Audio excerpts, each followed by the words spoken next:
Trump బుద్ధి అయితే మారట్లేదని. అంటే అతను అమెరికా అధ్యక్షుడిగా అయిన దగ్గర నుంచి ఆయన తీసుకుంటున్న నిర్ణయాలు, అవలంబిస్తున్న వైఖరి ఎవరికీ అంతు చిక్కట్లేదు. అసలు ఏంటి?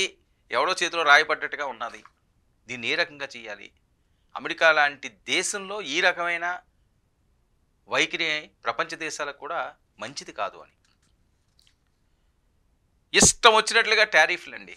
అతనికి ఎంత నచ్చితే అంత. ఇదిగో ఇండియా ఏసీ 40-50, అక్కడ 10-15 ఇలాగా తలా తోక లేకుండా చేస్తున్నారని చెప్పి వస్తున్న వార్తల నేపథ్యం, జరుగుతున్న అంశాలు కూడా ఎవరికీ అంచెక్కట్లేదు. తలలు పట్టుకుంటున్నారు. ఏంట్రా బాబు ఈ గోలని. ట్రంప్ బెదిరింపులపై బ్రిక్స్ దేశాల వ్యూహం. ఈ బెదిరింపులకి ఏం చేస్తున్నాయి బ్రిక్స్ దేశాలు? ఇక తాడో పేడో తేల్చుకుందాం అని చూస్తే ఎవరు వ్యూహం వాళ్ళకి ఉంటుంది కదా. చిన్నోళ్ళకి చిన్న వ్యూహం ఉంటుంది, పెద్దోళ్ళకి పెద్ద వ్యూహం ఉంటుంది. వ్యూహం అయితే ఎవరు ఆపుకోరు. డాలర్కు ప్రత్యామ్నాయంగా బ్రిక్స్ కొత్త కరెన్సీ. ఇది కంటి మీద కునుకు లేకుండా చేసే పని అమెరికాకి కానీ ట్రంప్కి కానీ. ట్రంప్ టారిఫ్ బెదిరింపులపై బ్రిక్స్ దేశాల గుర్రు. భారీ సుంకాలను ఎదుర్కొనేందుకు వ్యూహం. టారిఫ్ విధానాలపై చర్చించడానికి వర్చువల్ సమ్మిట్. ఇక ట్రంప్ బెదిరింపులు పెరుగుతున్న నేపథ్యంలో బ్రిక్స్ దేశాలు సంచలన నిర్ణయాలు తీసుకున్నాయి. ఆసక్తిగా గమనిస్తున్న ప్రపంచ దేశాలు. బ్రిక్స్ దేశాలు ఏ నిర్ణయం తీసుకున్నా సరే అది అమెరికాకి ఊహించని దెబ్బ అవుతుంది. ప్రపంచ దేశాలన్నీ కూడా అటువైపే చూస్తున్నాయి ఆసక్తిగా. బ్రిక్స్ దేశాలు ఏ నిర్ణయం తీసుకుంటాయి, ఏంటి కొత్త కరెన్సీ అని. ఇక డాలర్కి వ్యతిరేకంగా ఎలాంటి నిర్ణయం లేదంటూనే ఉమ్మడి కరెన్సీ రూపొందించే యోచన. పైకి మాత్రం ఏమీ లేదని చెప్తారు ఎవరైనా సరే, లోపల తను చేసుకెళ్ళి పని తను చేసుకెళ్ళిపోతారు. భారత్ కూడా అంతే, పైకి మంచిగానే ఉంటారు, అలాగని చెప్పి ఎక్కడ కాంప్రమైజ్ అవ్వతాను. మేము ఏం చేస్తున్నామో, ఏం తింటున్నామో, ఎలా పడుకుంటున్నామో ఎవరికి చెప్పాల్సిన అవసరం లేదు. దేశం విషయానికి వచ్చేసరికల్లా ఎవరు వ్యూహాలు అనుకుంటాయి ఆ రకంగానే వ్యూహంతో ముందుకు సాగుతున్నారు. ఇక ఉమ్మడి కరెన్సీ రూపొందించే యోచన, దీనిపై ఇంకా అధ్యయనం చేస్తున్నామన్న బ్రిక్స్ దేశాలు. ఉమ్మడి కరెన్సీ చేయాలి, అధ్యయనం చేస్తున్నారు. ఈరోజో రేపో అది బయటకు వచ్చే అవకాశం కూడా ఉందని.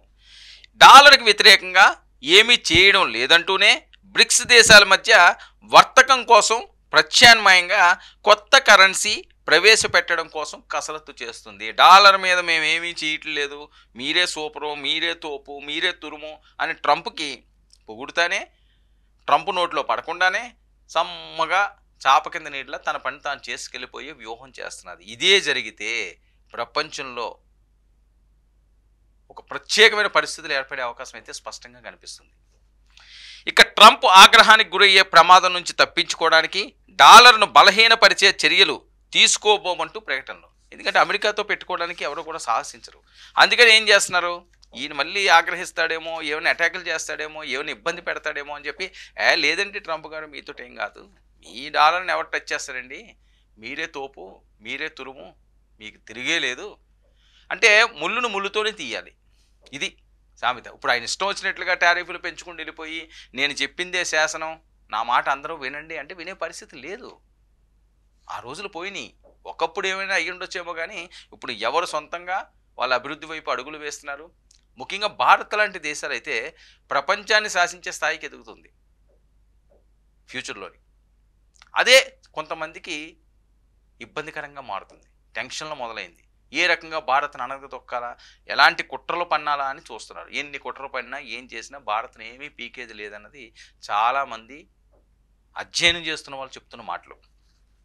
ఇక ఉమ్మడి ప్రయోజనాలపై ఇతర సభ్య దేశాలతో సంప్రదింపులు జరుపుతున్న భారత్ ప్రకటించింది. ఇది డాలర్కు వ్యతిరేకంగా ఎలాంటి ఎజెండా లేదని భారత విదేశాంగ మంత్రిత్వ శాఖ ప్రతినిధి రణధీర్ జైస్వాల్ బ్రిక్స్ దేశాలకు గత జనవరిలో ట్రంప్ తీవ్ర హెచ్చరికలు. రణధీర్ జైస్వాల్ ఏం చెప్తున్నాడు, డాలర్కి ఎటువంటి వ్యతిరేకం మేమేమీ చేయట్లేదండి, అలాంటి ఎజెండా లేదనే చెప్తున్నారు. అలాగే చెప్పాలి కూడా. బ్రిక్స్ దేశాలకు గత జనవరిలో ట్రంప్ తీవ్ర హెచ్చరికలు. బ్రిక్స్ దేశాలకి ఈయన హెచ్చరికలు చేస్తున్నాడు. ఎంతకాలం హెచ్చరిస్తే ఎలాగా ఆయన మాట విని పడి ఉంటారండి. ఎక్కడో దగ్గర కోపం వస్తుంది కదా ఏదో రకంగాని. ఇక ముదిరేదాకా ఏది తీసుకురాకూడదు అంటారు. ముదిరిన తర్వాత ఇంకెవరూ ఆపలేదు. యుద్ధం రానంత వరకు పర్వాలేదు, యుద్ధం వచ్చిందంటే అది కష్టం, ఇంకా ఆగడం. చాలామంది ఎగిరిపోవాల్సిందే. అదే పరిస్థితి. ట్రంప్ హెచ్చరికలు ఎంతకాలం అని భరిస్తారు? న్యాయబద్ధంగా ఉంటే ఏదైనా భరిస్తారు.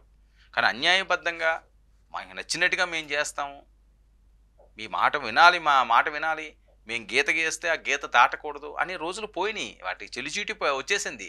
ఇంకా దాన్నే పట్టుకు కూర్చుంటే భయపడే పరిస్థితులు లేవని. డాలర్కి వ్యతిరేకంగా ఎలాంటి ఎజెండా లేదని రణధీర్ జైస్వాల్ చెబుతూనే, ఈ నేపథ్యంలో ముందు జాగ్రత్త నష్ట నివారణ చర్యలకు బ్రిక్స్ శ్రీకారం. బ్రిక్స్ దేశాలు ఉమ్మడి కరెన్సీ రూపొందించుకుంటే ఇప్పుడున్న పన్నులు 100% పెంచుతామని ట్రంప్ చూడండి 40-50 నుంచి ఒకవేళ మళ్ళీ బ్రిక్స్ దేశాలు కానీ ఏవైనా ఉమ్మడి కరెన్సీ కానీ రూపొందించాలనుకుంటే ట్రంప్ ఏమంటాడు, 100% పన్నులు పెంచుతానంటాడు. మళ్ళీ ఇది ఒక బెదిరింపులు. ట్రంప్ హెచ్చరికల నేపథ్యంలో బ్రిక్స్ దేశాల వర్చువల్ సమ్మిట్. అమెరికా ఒత్తిడిని ఎదుర్కోవడంపై బ్రిక్స్ దేశాల ఫోకస్. ట్రంప్ టారిఫ్ భారాన్ని తట్టుకుని నిలబడి ఆర్థిక విధానాలను రూపొందించుకోవడంపైనే ప్రత్యేకమైన ఫోకస్. ఇక వర్చువల్ సమ్మిట్ ద్వారా బ్రిక్స్ దేశాల చర్చలు, ఏకాభిప్రాయం వచ్చాక చర్యలకు సన్నాహాలు. ఇక అమెరికా ఒత్తిడిని ఎదుర్కొనేందుకు బ్రిక్స్ దేశాలు ఏం చేయబోతున్నాయి, ఆర్థిక విధానాలను ఎలా సవరించుకుంటాయి, బ్రిక్స్ దేశాల సమ్మిట్పై ప్రపంచ దేశాలన్నీ ఆసక్తిగా ఎదురు చూస్తున్న పరిస్థితి. ట్రంప్ బెదిరింపులు ఇంకా ఎంతకాలం భరించాలి? 40 అంటాడు, 50 అంటాడు, ఆయన ఇష్టప్పుడు 100% అంటాడు ఆయన. అంటే ఇది జీవితాంతం అంతా కూడా ఎలా భరించాలి? రానున్న తరాలు కూడా ఈ రకంగానే భరించాలా? ఇక ట్రంప్ ఆగడాలని ఏ రకంగా అడ్డుకోవాలి? ఎంతకాలం భరించాలి? మేము గీసిన గీతకి దాటొద్దు, నేను చెప్పిందే వేదాంతం, నేను చెప్పిందే శాసనం అనే పరిస్థితి ప్రపంచ దేశాలు ఎంతకాలం భరించాలి? భయంతో ఎంతకాలం బతకాలి? ఆయన ఏం చేస్తాడో అని. ప్రతి దేశం కూడా ఎదగాల్సిన అవసరం ఉంది. మిత్రత్వంతో ముందుకు సాగడం వేరు, కానీ కక్షలతోటో ప్రతీకారంతోటో రగిలిపోతుంటాం, మాదే పై చెయ్యి అనుకుంటే ఏనాటికైనా సరే అది తిరగబడే పరిస్థితి ఉంటుందండి. కొన్ని మ్యాచ్లు మనం చూస్తుంటాం, చాలా చిన్న దేశాలని చెప్పి వాళ్ళని ఏదో చులకనగా చూస్తుంటారు. వాళ్ళు కసి పెరుగుతుంటుంది. పెద్ద జట్లని ఓడించిన సందర్భాలు ఎన్ని చూడలేదు? సామాన్యమైన దేశాల నుంచి, చిన్న దేశాల నుంచి వచ్చి చిచ్చర పిడుగులు అంటారు చూసారా, ఆ రకంగా. అదే పరిస్థితి ఈరోజు అమెరికాకు కూడా రానుంది, ట్రంప్కి కూడా రానుంది. విధానాలని విధానపరంగా ముందుకు తీసుకెళ్తే ఎటువంటి అభ్యంతరాలు లేవు.